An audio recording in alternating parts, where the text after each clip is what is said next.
Sveiki, mėlyjeji. Šioje laidoje mes skaitysime toliau Senąjį testamentą, taip vadinamą Pirmąją Mozės knygą arba Pradžios knygą, kurią šiandieną ir užbaigsime. Skaitysime paskutinį 50-ąjį Pradžios knygos skyrių, kuris mums papasakos, kaip Juozapas ir jo broliai palaidoja savo mirusį tėvą. Taip pat papasakos apie vis dar kažkur slypinčią brolių baimę, kad Juozapas mirus tėvui dabar, žiūrėk, ims keršyti savo broliams už kadaise jų padarytą skriaudą jam. Ir galiausiai mes matysime, kaip pats Juozapas miršta ir palieka šį pasaulį. Taigi, 50 skyrius, 1 eilutė. Juozapas puolė prie savo mirusio tėvo, verkė ir jį bučiavo. Štai mes matome, kaip Juozapas mylėjo savo tėvą, kiek daug jam reiškė tai, kad jo tėvas mirė. Jis paliepė savo tarnams gydytojams išbalzamuoti tėvą ir gydytojai išbalzamavo Izraelį. Praėjo 40 dienų, nes tiek laiko užtrunka balzamavimas. Egiptiečiai jie apraudojo 70 dienų. Mes matome, kokie neįtikėtini skaičiai. 70 dienų egiptiečiai apraudoja Jokūbą. Pasibaigus apraudojimo laikui Juozapas kalbėjo faraono namiškiams: jeigu radau jūsų akise malonę, pasakykite faraonui, kad mano tėvas mane prisaikdino palaidoti jį į jo kape, kurį jis išsikasė Kanaano žemėje. Tai išleidžia mane eiti ir palaidoti savo tėvą, o po to sugrįšiu. Juozapas prašosi išleidžiamas faraono išvykti, nes kapas yra tolimoj šaly. Faraonas atsakė: eik ir palaidok savo tėvą, kaip esi prisaikdintas. Juozapas išėjo laidoti savo tėvo. Su juo keliavo visi faraono tarnai, jo namų prievaizdai, visi Egipto šalies vyresnieji. Mes matome iškilmingos laidotuvės, didelės laidotuvės. Visi Juozapo namiškiai ir jo broliai ir visi jo tėvo namiškiai. Tik jų vaikai, avys ir galvijai liko Geseno krašte. Be to su juo traukė vežimai ir raiteliai. Taip susidarė labai didelis būrys. Atėję prie Atodo klojimo anapus Jordano, jie garsiai ir graudžiai raudojo. Jie raudojo dėl tėvo 7 dienas. Tos šalies gyventojai, kananiečiai, matydami tokias raudas prie Atodo klojimo, sakė: tai yra didelis gedulas egiptiečiams. Todėl tą vietą jie praminė Abel Mizraimu, kuris yra anapus Jordano. Mes matome, kad Jokūbo praradimas buvo didelė netektis, didelis gedulas. Ne tik jo vaikams, bet ir, žiūrėk, egiptiečiams. Jo sūnus padarė taip, kad kaip tėvas jiems buvo įsakęs. Jie jį nugabeno į Kanano šalį ir palaidojo Machpelos lauko oloje. Ta lauką esantį ties Mamre Abromas nupirko iš Jetito Efrono kapinėms. Palaidojęs tėvą, Juozapas sugrįžo į Egiptą su broliais ir visais, kurie buvo nukeliavę su juo tėvo laidoti. Taigi, toks yra Jokūbo laidotuvių aprašymas.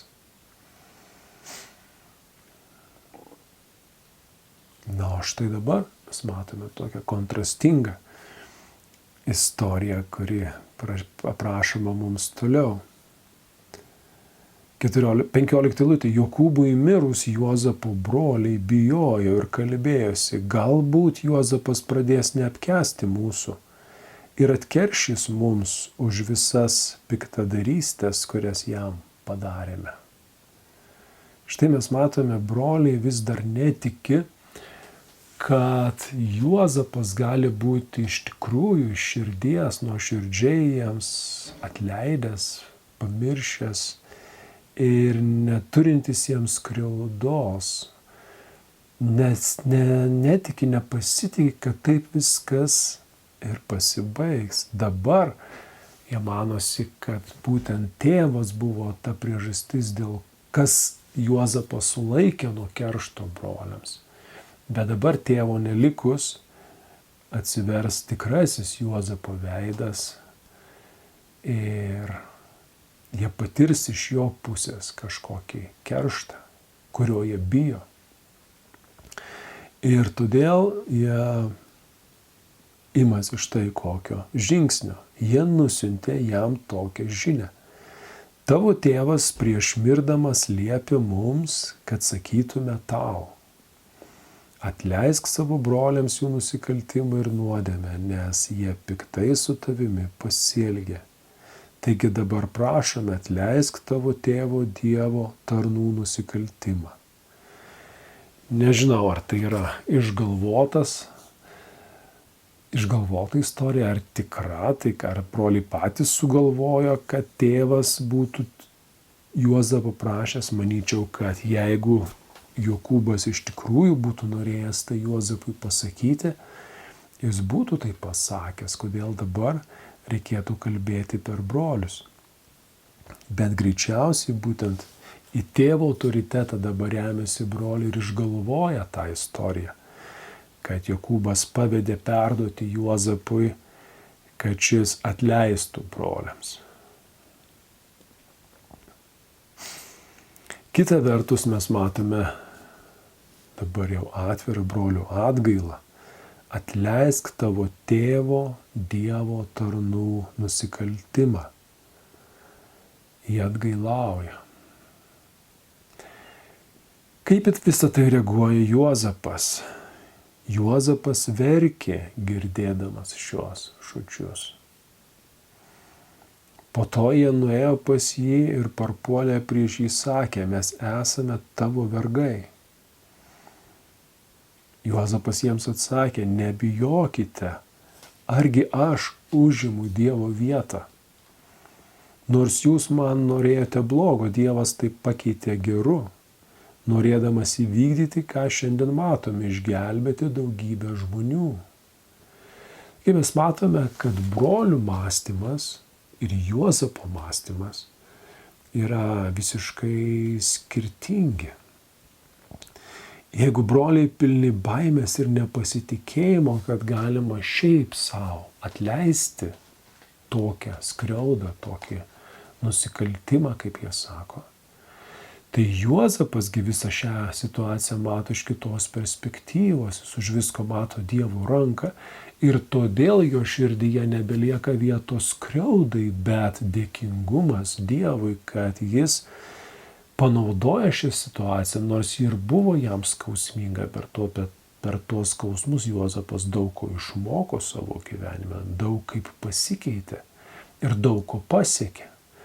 Taigi mes matome, kad skriaudai nėra vietos Juozapo širdį dėl to, kad jis mato situaciją Dievo akimis, jo akis atviros. Taip ir mūsų gyvenime dažną kartą ten, kur mes matome mūsų skaudinančias aplinkybės, labai galimai už viso to stovi tam tikros aplinkybės, tam tikra situacija, kurią jei mes pamatytume, mūsų širdis suminkštėtų, atsileistų ir joje gimtų dėkingumas Dievui už tai. Bet kadangi mūsų emocijos, mūsų jausmai ima viršų dažną kartą ir mes nenorime nieko girdėti, ką kalba Dievas ir ką kalba kiti žmonės, kurie galbūt blaiviau mato situaciją, mes užsidarome savo skausme ir leidžiamės to skausmo vedami. Tas skausmas tuomet diktuoja mums, kaip mes turime toliau bendrauti su tais žmonėm, kaip mes turime elgtis tų žmonių atžvilgių ir dažniausiai tai yra būtent negatyvus sprendimas, neigiamas sprendimas. blogas sprendimas. Ir čia mums yra pamoka, būtent kai situaciją matome Dievo akimis, viskas matosi kitaip, kur kas šviesiau, nei žiūrint jas savo ego akimis, savo sužeisto ego akimis.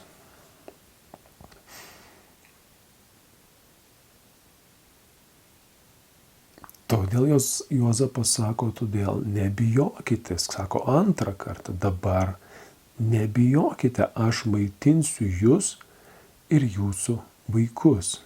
Taip jis guodė ir ramino juos. Taigi Juozapas bando įtikinti savo brolius, kad iš mano pusės jūs nieko pikto nesulauksite, atvirkščiai aš jūs maitinsiu ir jūsų vaikus toliau. Taip jis guodė ir ramino juos. Ir viliuosi, tikiu, kad būtent čia šitam taškai vyksta tas galutinis susitaikymas ir galutinis brolių priėmimas atleidimo iš tikrųjų, nes tai, kad jie bijo, tai, kad jie baugštus, tai, kad jie neužtikrinti, rodo, kad jie nepriima to atleidimo, jie netiki atleidimu Juozapo. Jie netiki, jog jis iš širdies taip kalba. Ir, šiais paskutiniais žodžiais tikiu Juozapas įtikina brolius, kad jis iš tiesų nieko blogo jų atžvilgių neketina daryti.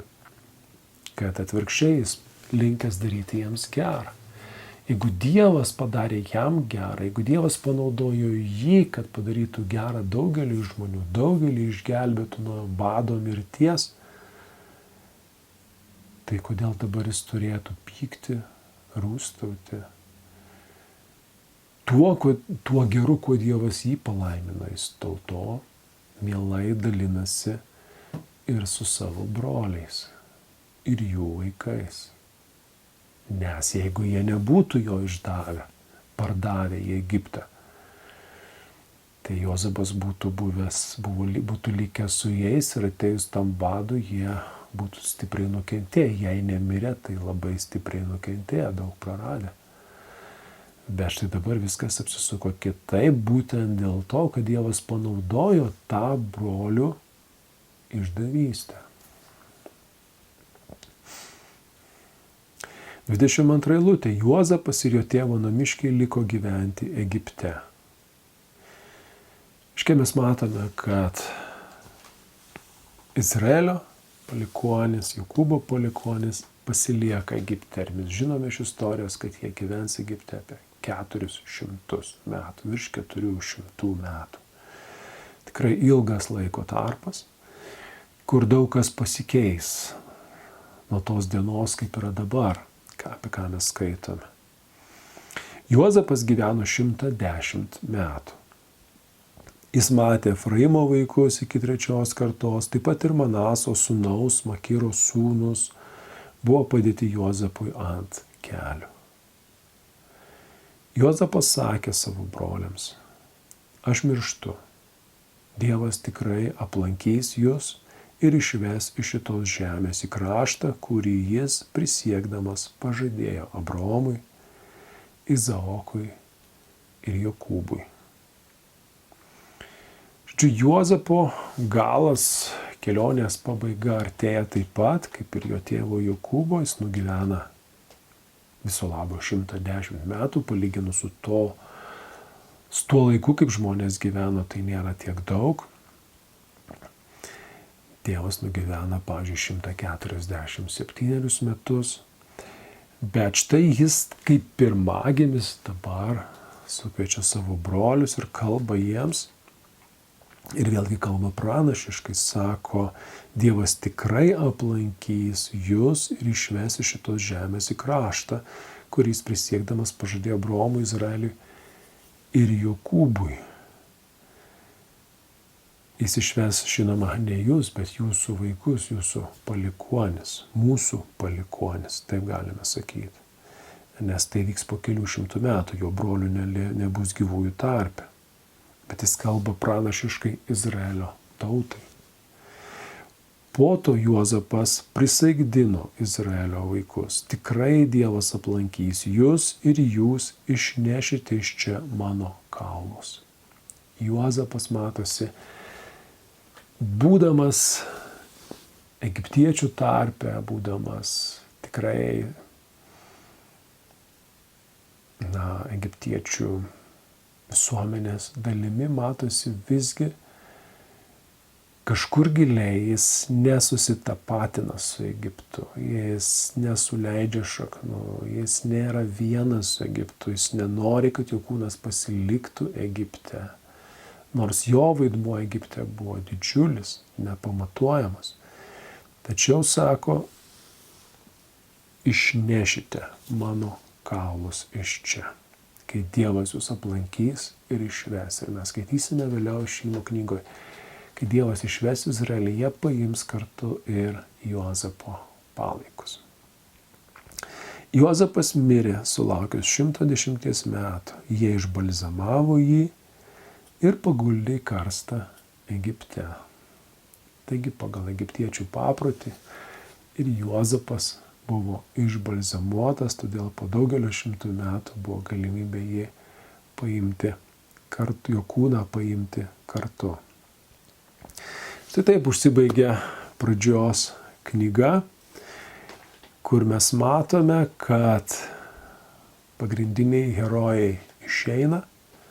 Jokūbas, vienas iš 3 Izraelio tautos patriarchų, Abromos, Izaokas ir Jokūbas, jis miršta. Juozapas, kaip dabar jau pirmgimis, galim sakyti, pirmgimio palaiminimą gavęs iš 12 Jokūbo sūnų, taip pat miršta. Izraelis lieka Egipte, gyventi tenais.